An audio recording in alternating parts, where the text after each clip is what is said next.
다시 한번 인사드리겠습니다. 라이나엘이라고 합니다. 제가 요번에 이제 여러분들에게 이제 말씀드릴 내용은 사실 과거 부정행위, 그러니까, 옛날 일을 부정한다라는 그런 의미가 아니라 과거 시험, 조선시대 과거 시험에서 치팅, 얼마나 이제 그런 걸 저질렀느냐. 근데 이게 다 같이 저지른다라고 이제 좀 자극적으로 썼는데요. 정확히는 이제 조선시대 과거 부정행위가 어떠한 모습으로 나타나느냐, 이러한 사례 중심으로 말씀을 드릴 겁니다. 자, 목차는 이제 보시는 바와 같은데요. 서론과 연구 문제 설정, 그 다음 과거 부정행위, 전기에, 후기에, 그 다음 요약 및 논의로 이제 진행이 될 것으로 보입니다. 여러분도 아시다시피 최근 모 대학에서 의대생이 시험을 집단으로 봤죠. 네, 조별 과제로 그냥 이게 그냥 조별 과제로 했고 이걸 또 이제 뉴스에 나와서 난리가 된 사례가 있습니다. 장난이 아니었죠. 또 우리 현대에서 또 대표적인 시험이 이런 게 있죠. 네, 아시다시피 수능입니다. 근데 수능이 2001년인가 2003년 때 이제 전자기기를 아예 전면적으로 금지한 사례가 있었는데 이러한 사례 때문에 금지가 됐어요. 폴더폰을 팔목에 부착하고 이제 톡톡 두드리면은 이제 그거를 옆에 있는 사람이 그걸 문자로 정리를 해서 전체 수험생들, 그러니까 그 돈 받은 그러니까 돈 준 수험생들한테 쫙 보내고 이런 식으로 해서 사실 굉장한 문제가 됐었죠. 이 시험 성적이 졸업장의 수여 여부, 유급, 진급, 학교의 진학까지 결정하게 되고요. 추후에는 학교의 예산이나 아니면 학교의 폐쇄까지도 결정할 수 있는 그러한 시험들을 고부담 시험이라고 이제 얘기할 수 있겠습니다. 뭐 수능 말고도 국가 자격 시험, 의사나 변호사 같은 국가 자격 시험도 고부담 시험 중에 하나가 될 거고 조선시대 때는 과거제가 굉장히 고부담 시험이 되겠죠. 조선가 분들이 가장 이제 언급하는 것 중에서 과거제 폐단은 조선 말기에만 있었다라고 이제 언급하시는 경우가 많은데, 근데 사람 사는 게 다 비슷하죠. 시험을 붙고 싶은 인간의 욕심은 끝이 없고, 그렇기 때문에 계속 반복을 하게 될 건데, 이게 과연 조선 말기에만 있었냐? 그렇진 않을 거라는 거죠. 중기에도 있을 거고, 조선 전기에도 있었을 것이다. 자, 그러면서 이렇게 제가 연구 문제를 설정을 했어요. 조선 전 후기에 걸쳐서 과거 시험 부정행위 사례는 어떠한 것이 있었는가? 두 번째, 과거제 부정행위는 조선 말기에만 해당되는가? 이 두 가지로 요약이 될 수가 있는데 사실 조선 전기에 있었던 과거 부정행위 사례를 보면은 연구 문제 2번은 자동적으로 답변이 되는 거죠. 여러분들의 이해를 돕기 위해서 이제 과거제도의 큰 틀을 한번 이제 그려보려고 하는데 과거제도는 문과, 무과, 잡과 이 세 가지 과로 나뉘어지게 되고 알다시피 소과와 대과로 나뉘어집니다. 소과는 생원시, 네, 경전을 시험 보는 생원시가 있고, 그 다음 제술, 글짓기를 하는 진사시가 있죠. 아까는 이제 시험의 단계별로 이제 제가 제시를 했는데요. 이거는 시험의 어떤 시간적인 걸로 볼 수가 있어요. 대표적으로 식년시가 있죠. 3년마다 한 번씩 돌아오는 이제 정기 과거 시험을 식년시라고 하고요. 증광시라고 있는데 왕실의 경사나 아니면 행사들이 여러 가지 겹쳐서 이걸 한꺼번에 퉁쳐서 시행하는 시험입니다. 그러면 이제 지역적으로 봤었을 때는 도성에서 봤던 시험, 한성부에서 시험을 봤던 게 한성시라고 하고요. 지방에서 봤던 과거를 향시라고 하고요. 또 이제 성균관 유생을 대상으로 성균관 유생 50명 정도를 뽑아서 이제 보는 게 바로 관시라고 할 수 있겠습니다. 조선의 과거제도의 좀 특징이 하나 있는데요. 양성제도와 선발제도가 일원화되어 있다는 겁니다. 이게 좀 사실 좀 중요한 건데요. 사실 부정행위에서도 또 양성제도와 선발제도가 일원화되어 있기 때문에 여기에서 좀 발생한 문제들이 있습니다. 요거에 대한 근거가 실록에 나타나 있는데요. 태조실록 1권에 보면은 지금부터 중앙에 성균 정목서와 지방의 각도의 안념사, 네, 여기 관찰사로 보시면 됩니다. 네, 근데 학교에서 경의에 밝고 덕행을 닦은 사람을 뽑는다라고 돼 있어요. 즉 학교에 적이 있는 사람, 학교 명부에 있는 사람만 과거 시험을 볼 수가 있었어요. 이제 본격적으로 들어가서 과거 시험에 이제 8가지 부정행위 사례를 이제 먼저 얘기를 드리려고 하는데요. 이거는 성균관 사성이었던 이 이성한가? 이하성인가? 이제 그분이 상소를 올린 기록에 이제 제시되어 있습니다. 순조실록에 제시되어 있는데요. 이제 뭐 여러 가지가 있어요. 우선은 커닝 페이퍼를 콧구멍 안에다가 넣거나 아니면은 속옷에다가 넣어서 들어간 수종 협책이라는 게 있었고요. 시험 문제를 시험관으로부터 미리 받아서 이제 그거를 가지고 나갔던 협제 공행이라는 사례도 있었습니다. 그 다음 이제 우리가 알고 있는 시험지를 미리 쓴 거, 이제 미리 이제 모범 답안 같은 거를 써둔 거나 아니면 다른 사람과 답안지를 이제 뭐라 해나 좀 나눠서 했던 정권 분답. 그다음 시험장에 있던 경비원을 매수해 놓은 이졸 환면 출입. 그다음 시험 그 담이 있거든요. 그 담 밖으로 이제 답안지를 써서 주는 외장 서입 뭐 이런 게 굉장히 여러 개 있었어요. 대서하고 대작했던 행위가 실록에 기록이 되어 있어요. 그다음 또 재미있던 거는요. 성균관의 노비였던 중군과 이철에게 금품을 줘서 성균관 안으로 들어갔겠다. 이것을 말해서 이철생원이다. 중금 진산이 하였다. 네, 성균관에 들락날락했던 노비, 즉 이러한 노비들은 심부름을 했던 사람이기 때문에 그 성균관의 유생들이나 아니면 다른 유생들과 안면을 트고 있던 사이예요.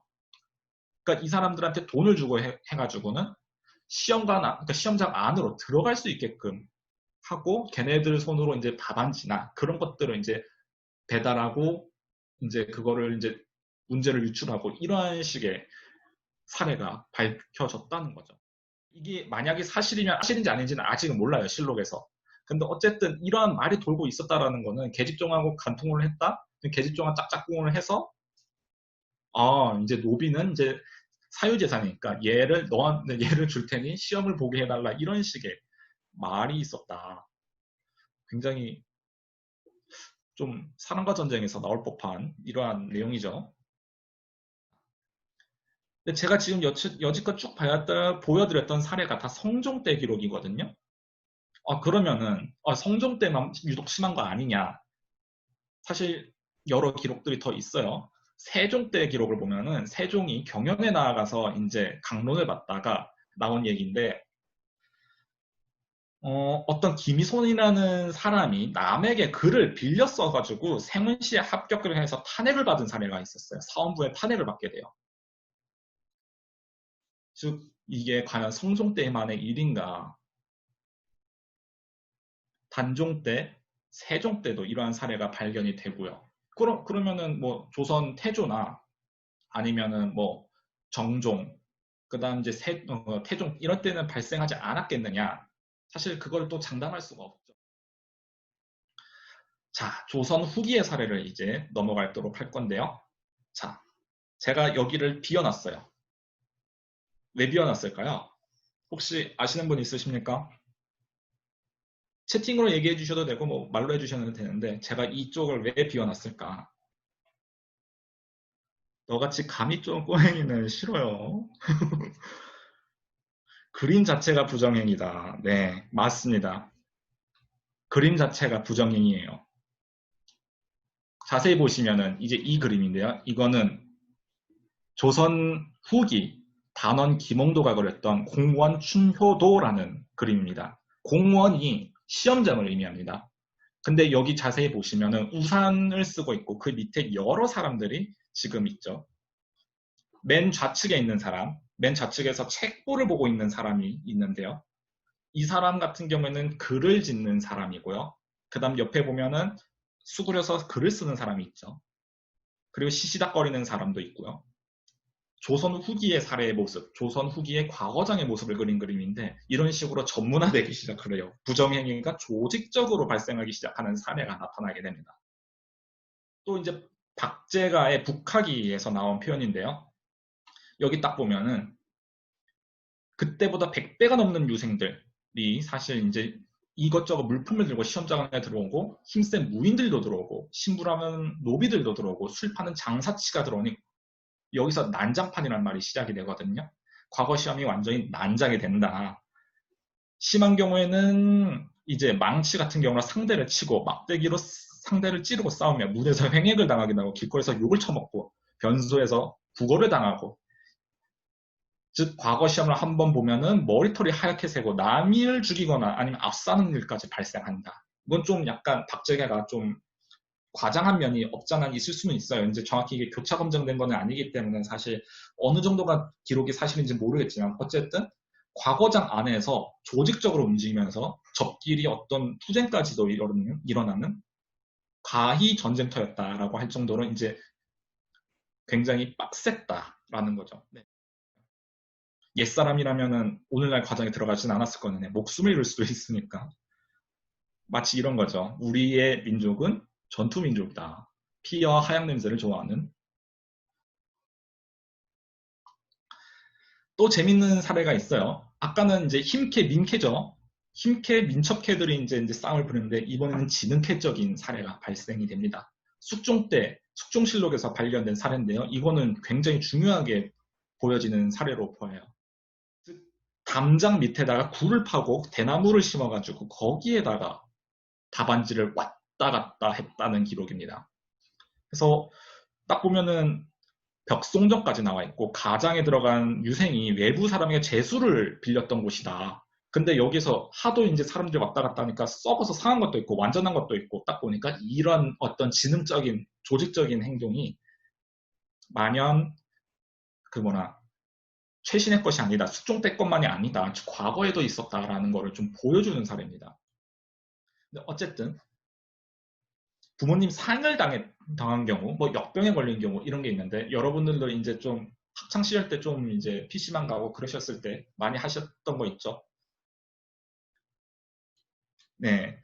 여러 사람이 다 함께 중병을 앓는 사람을 제하고는 절대로 진실을 허락하지 않았다. 근데 진실을 허락한 사람이 17명이나 됐다.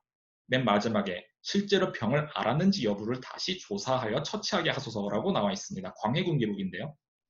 광해군 일기에 나타난 기록인데 즉 병이 안 걸렸는데 역병에 걸렸다고 구라를 깐 거예요.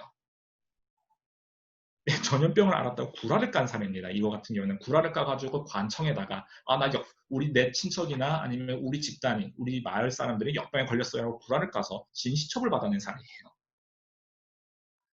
이건 이덕무가 썼던 기록인데요. 즉 진실을 얻어내기 위해서 어머니가 죽었어요. 아빠가 죽었어요. 뭐 누가 죽었어요. 할아버지가 죽었어요. 이런 식으로 상을 거짓으로 꾸며내기도 합니다.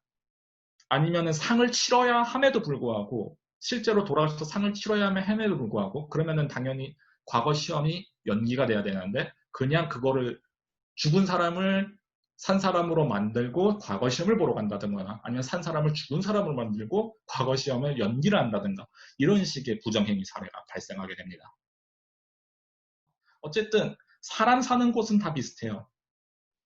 그런 어떤 고부담 시험이 있으면 그거에 어떤 부정행위 사례가 없는 게 아니죠. 이런 것들은 사실 조선 전기, 중기, 후기 모두에 나타나는 현상이다. 조선 후기 과거제 폐단으로만 이제 딱 해가지고 조선가들이 얘기하는 조카세요 이런 어떤 아까는 말실수예요. 네, 기억하지 마시고 어쨌든 이 양반들이 어떤 공격하는 과거제 폐단 문제는 솔직히 여기서만은 이제 좀 그렇다.